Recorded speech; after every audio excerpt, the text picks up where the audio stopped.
स्कंद पुराण और विष्णु पुराण में वर्णित भगवान विष्णु के भावी कल की अवतार की ये पावन तपोभूमि संभल आज एक नए युग की भोर देख रही है।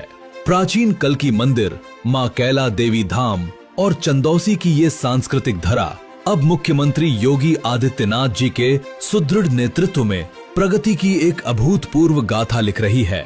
इसी प्रगति की दिशा में सांस्कृतिक धरोहरों को सहेजने के संकल्प के साथ संभल के प्राचीन देव तीर्थों का कायाकल्प किया जा रहा है।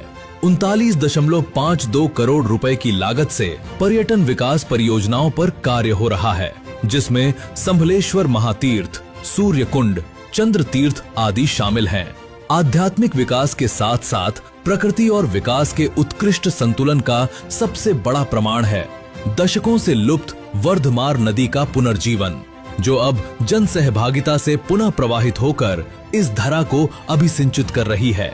सांस्कृतिक और प्राकृतिक उत्थान के साथ ही सुशासन और जन सुरक्षा के ध्येय को भी सर्वोच्च प्राथमिकता दी गई है।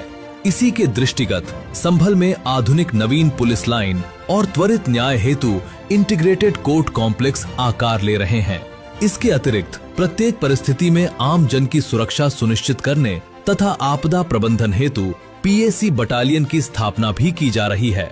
सुरक्षित परिवेश के साथ साथ शिक्षा और बच्चों के स्वास्थ्य पर भी विशेष ध्यान केंद्रित किया गया है। राधा गोविंद समूह को राधा गोविंद विश्वविद्यालय के रूप में आधिकारिक मान्यता देकर जहां उच्च शिक्षा के नए द्वार खोले गए हैं, तो वहीं बच्चों के उत्तम स्वास्थ्य हेतु संभल के पोषण पुनर्वास केंद्र NRC को अन्य जनपदों से वृहद रूप देते हुए यहाँ 30 बेड की विशेष व्यवस्था की गई है, जिससे बच्चों का समुचित उपचार और पोषण सुनिश्चित हो सके। शिक्षा और स्वास्थ्य के इस विस्तार के कदम से कदम मिलाते हुए उत्तर प्रदेश को ऊर्जा क्षेत्र में आत्मनिर्भर बनाने के विशाल लक्ष्य पर भी कार्य हो रहा है।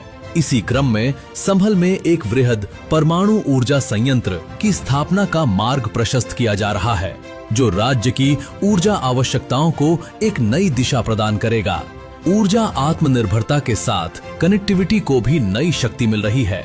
कनेक्टिविटी को नई उड़ान देते हुए संभल से गुजरने वाला गंगा एक्सप्रेसवे और इसके किनारे विकसित हो रहा औद्योगिक कॉरिडोर इस क्षेत्र की प्रगति को नई गति प्रदान कर रहा है। इसके साथ ही हिंदुस्तान इंडस्ट्रियल विलेज पार्क भी औद्योगिक निवेश के नए आयाम स्थापित कर रहा है।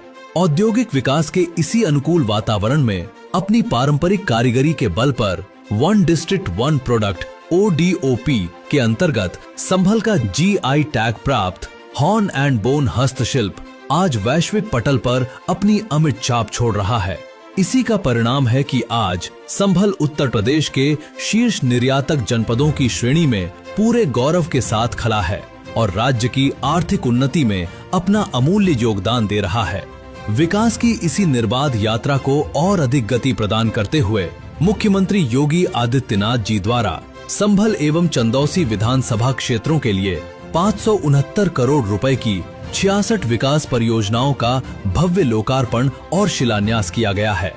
प्राचीन संस्कृति का वंदन और आधुनिकता की अभूतपूर्व उड़ान का ये संगम मुख्यमंत्री योगी आदित्यनाथ जी के दृढ़ संकल्प का ही सुफल है।